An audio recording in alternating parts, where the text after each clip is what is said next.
আমরা কথা দিয়েছিলাম নির্বাচনের আগে যে বিজয়ী হই আর পরাজিত হই আমরা মানুষের পাশে থাকবো। আমরা আছি কিনা বলেন? কি আছি আপনাদের সাথে? আমি প্রথম রোজা থেকে শুরু করছি এবং ঈদ পর্যন্তই আমরা চালিয়ে যাব ইনশাআল্লাহ।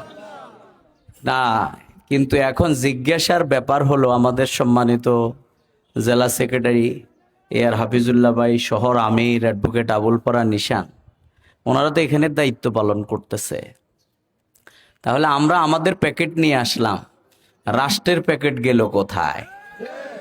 রাষ্ট্রের এখানে যে চাউল বরাদ্দ এসেছিল এগুলো কোথায়, এটা আমরা জানতে চাই। এখানে খেজুর বরাদ্দ এসেছিল, এই খেজুর কার পেটে গেছে আমরা জানতে চাই। আমরা জানতে চাই এখানে ঈদে প্রতিটি এমপির জন্য অসহায় মানুষের ঈদ উপহার 10 লক্ষ টাকা এসেছে। আপনারা কি সেই টাকা কেউ পেয়েছেন?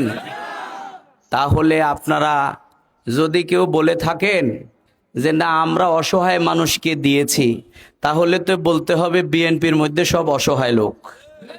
তাহলে বিএনপি কি অসহায়ের দল নাকি?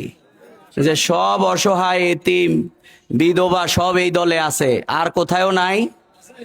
আপনারা কি এগুলো কেউ পাইছেন? খেজুর পাইছেন?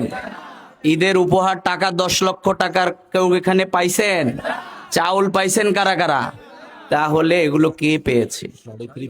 শাড়ি আসছে, 3 পিস আসছে। আমরা কিন্তু আগে এগুলো জানতাম না, কারণ আমরা রাস্তায় রাস্তায় বিরোধী দল ছিলাম।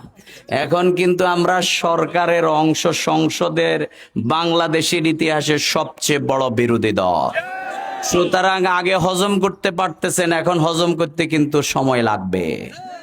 আগে কিন্তু কে কোনখান দিয়ে কোন বস্তা নিতেন আমরা সবে মনে করতাম মনে হয় ভালো, কিন্তু এখন কিন্তু আমরা টের পাই, কারণ আমাদের এমপিদের হাতেও টাকা আসে।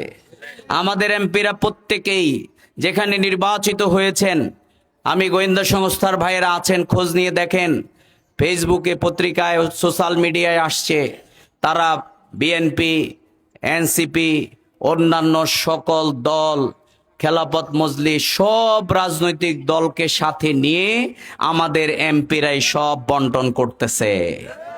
কিন্তু যারা অন্যরা আমাদের এই জায়গাগুলোতে, তাহলে আপনারা কাকে নিয়ে বন্টন করেছেন আমরা জানতে চাই। কারণ এগুলো আমরা আজকে যে প্যাকেট নিয়ে এসেছি, এটি আমাদের সামর্থ্যবানরা দলীয়ভাবে আমরা নিয়ে এসেছি। আপনারা যেগুলো বন্টন করেছেন এইরকম করে, সেগুলো কিন্তু আপনাদের পকেটের নয়, কারো বাপদাদার টাকা নয়, সেগুলো আমার রাষ্ট্রের অধিকার, এগুলো আমার নাগরিক প্রাপ্য, এগুলো আমাদেরকে দিতে হবে।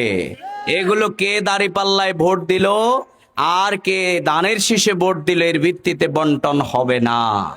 আমরা কিন্তু এই বন্টন দেখতে চাই না। আমাদের এখানে আমরা দেখেছি যারা এর হকদার, তাদের জন্য আমরা এগুলো নিয়ে এসেছি।